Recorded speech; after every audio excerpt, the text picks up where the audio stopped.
Hey guys, what's up and welcome back to my channel to another episode of Darkfire Heroes, and today we want to deeply look at Adaline. In this video we will talk about her base stats, her skills, which skill to max out the first, as well as her ratings in the different modes and which gear you should apply to Adaline. So thank you guys for tuning in, really appreciate it. If someone else is new here, don't forget to like the video and subscribe for free to my channel. Let's get ahead and have a look at Adaline. Adaline is really interesting as you can play her in two different ways, which you will see later on with the items. And just to give you a short roundup, here is a short clip of her where she is doing against the boss in the campaign over 30,000 crit damage. That is just amazing, and I think that is even not the maximum when you boost her to max level and put to her really good items. So that's the potential of her when you play her in a crit way. But there are some other ways. So let's start with her and have a look at her base stats and the background story. She's a damage dealer and small and deadly. Adaline is a sniper able to move efficiently and do direct damage with her trusty crossbow. Yeah, that's totally true. Sniper describes her really good as she is causing massive damage against single targets. Right now she got the power of 3008, while I have her on level 18. She's from the element air, and she's a rare hero at Darkfire Heroes. And you will unlock her as soon as you reach level 5. Then you have the chance to get her out of the chests, which should be quite easy as the amount of different rare cards at this level is not that much. Coming to her base stats, she got a health of 374, a defense of 187, and a protection of 37. So that means health pool is okay. For that level it's really low, classical damage dealer, but the defense is much higher compared to the protection. So she is able to take more shots from enemies who are causing physical damage compared to enemies who are causing magical damage due to her low protection. Her damage is insane. The base damage is 149, while she has a crit chance of 5% and the standard crit damage is 100%, and I already boosted that with the skill. We come to that later on. Her attack type is physical damage, and she is causing damage as a ranged hero with a range of 620. Her attack speed is really low with 2.5 seconds, but that brings her at level 10 to a damage per second of 34, which is quite a lot. And if we compare it to the other damage dealers, that is really good. Even she is that slow, but every single shot hits massively. Coming to her hero power, which is one main aspect of her power.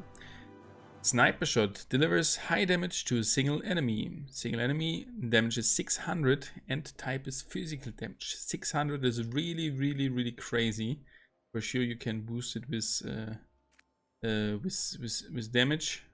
Percent damage adds, and that hero power is able to critical hit, as we just saw in that clip. That is just amazing, and I cannot believe that you can boost the damage of a single hero to that high amount.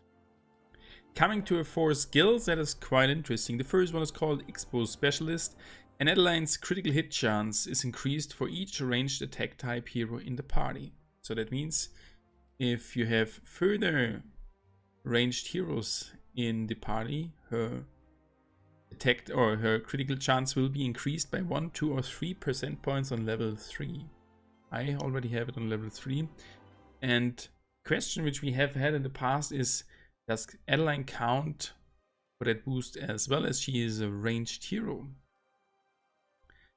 And as the text is saying, Adaline's critical hit chance is increased for each ranged attack type hero in the party. So I would say yes, she herself, as she is a ranged hero, will apply plus 3 percent points critical chance to her standard setting.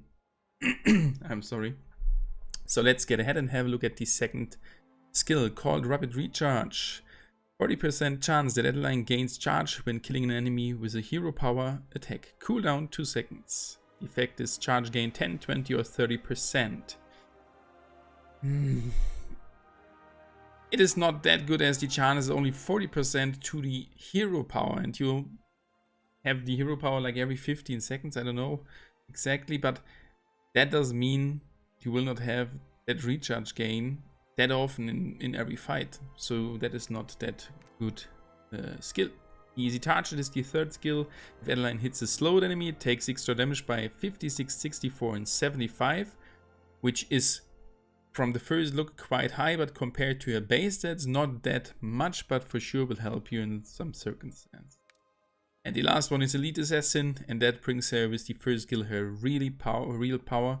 Adaline gains increased critical hit damage. Critical hit damage plus 200, 300 or 400% points, which is insane. For sure the first rank gives you the highest advantage by 200% and every other step additional plus 100, but 400% points increased critical damage with a hero power causing 600 base damage is just insane.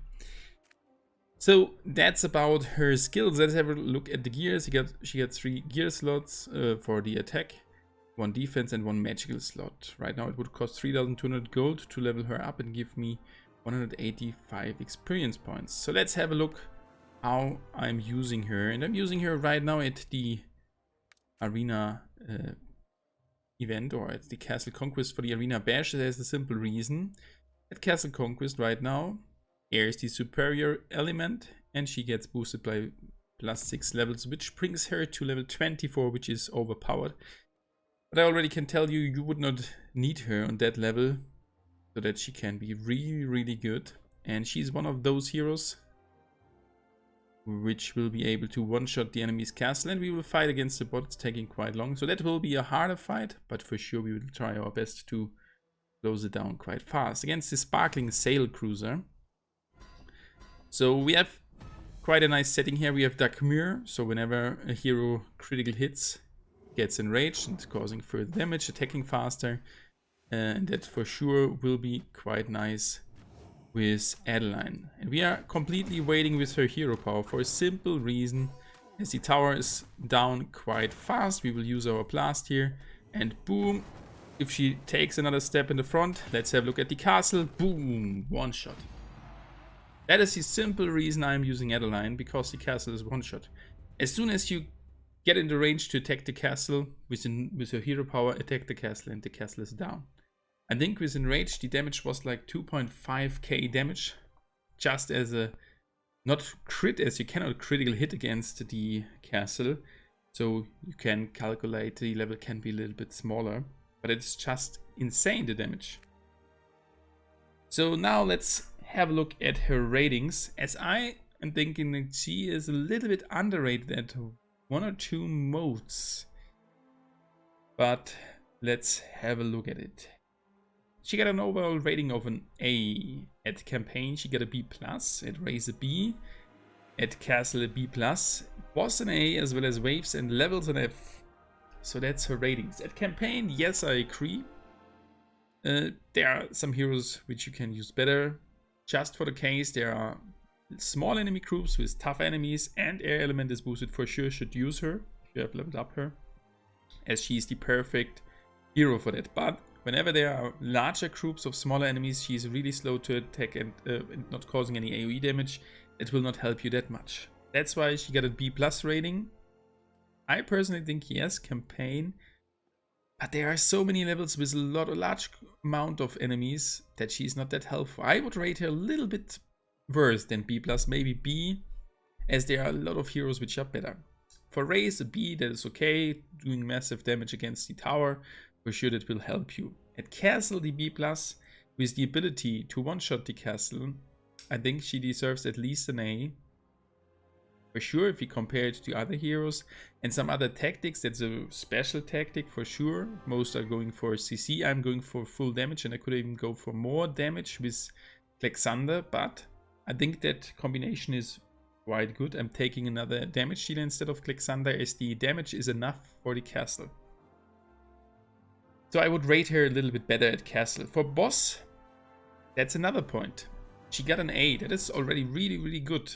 But at boss, it is hard. It is hard or highly depending on the enemy. In the past, the last boss fights which have taken place at the game, at the big weekend events, we have had some bosses which taking massive damage from physical damage, and we have had some bosses which taking massive damage from magical damage. So maybe it is a good idea for the future to split a little bit, as at these bosses which are taking further physical damage, Adaline is really good. Maybe a little bit better compared to A. But at these bosses which are taking more magical damage, she's not an A, she's worse than an A. At least I believe that, as we have a lot of single target damage dealers which are causing magical or spirit damage.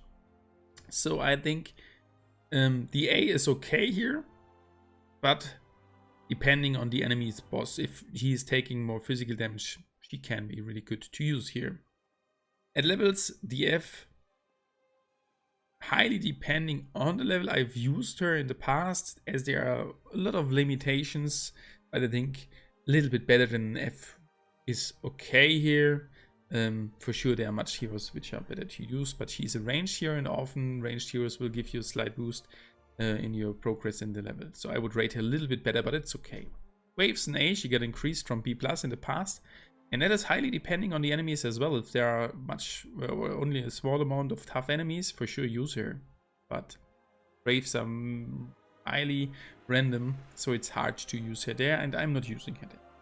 Coming to her skills, and we already have had a look at the different skills. So the first one is adding the crit chance whenever you have a ranged hero in your party, an additional one. For sure here, her own, she will be added 3% points crit chance when she's together with another ranged hero in the party.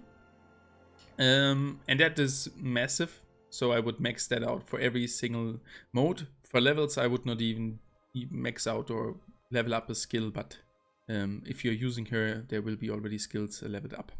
The second skill, which was the rapid recharge, may helps you, and I thought for campaign as well as the castle, where you need the maximum damage, it will help you if you click her hero power to a low enemy and you can kill him. She gets with a 40% charge, and her hero power will be available quite soon, but it's not 100% needed to level it up. But it campaign and castle as well as waves, it will help you to max.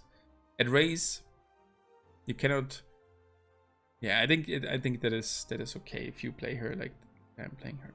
For the third skill, which was called Easy Target, I think for sure campaign and castle you can max out that skill, but in the other modes only level 1, as the increase or the additional damage is already quite high for the first rank, 56, and for the next, for my actual level, it's only +8, so that is not that worse to go for another level, even I did it.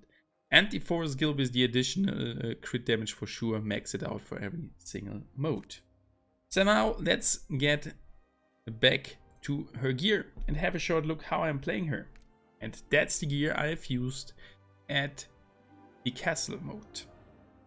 There's a simple reason I'm not going for crit here, and the simple reason is that she will not be able to critical hit the tower, and that is not needed. She is one-shotting them just with the base sniper shot, and as you already can see, her base damage is increased by +270.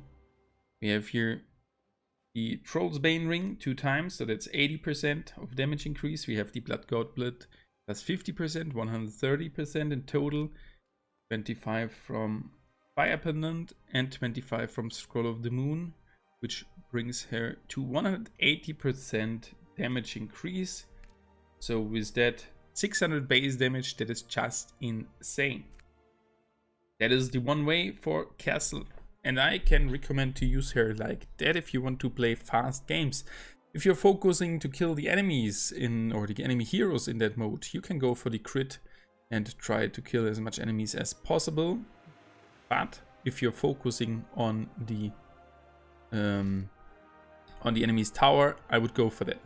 For boss fights, it's a little bit different. I would go for the crit, quite comparable, which I'm playing with our Daer, going for a high crit chance, but I think I would go a little bit different at her.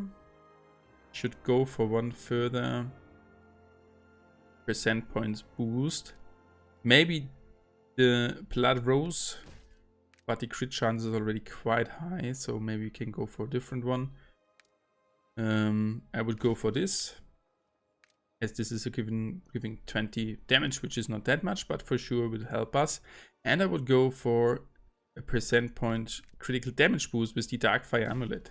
So that would be the stats, plus 1100% points, plus the 100 base value of crit damage, and for sure critical damage is added on top, so that would be 13 times the hero power damage, which is just insane.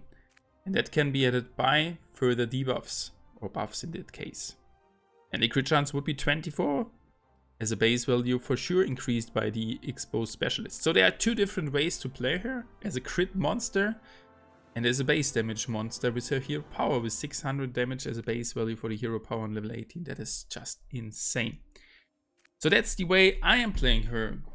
Now it's your turn, guys. How are you playing her? Do you think she's underrated? I think a little bit in some parts. And I really like to play her, and she's really, really good to use. So what are your opinions about her? And maybe what was your highest crit damage hit which you got at Darkfire Heroes? Was it with Adaline, or was it with a different hero? Please let me know in the comment section. And thank you guys that you have watched the video until the end. And we will see us in the future in the next video about Darkfire Heroes.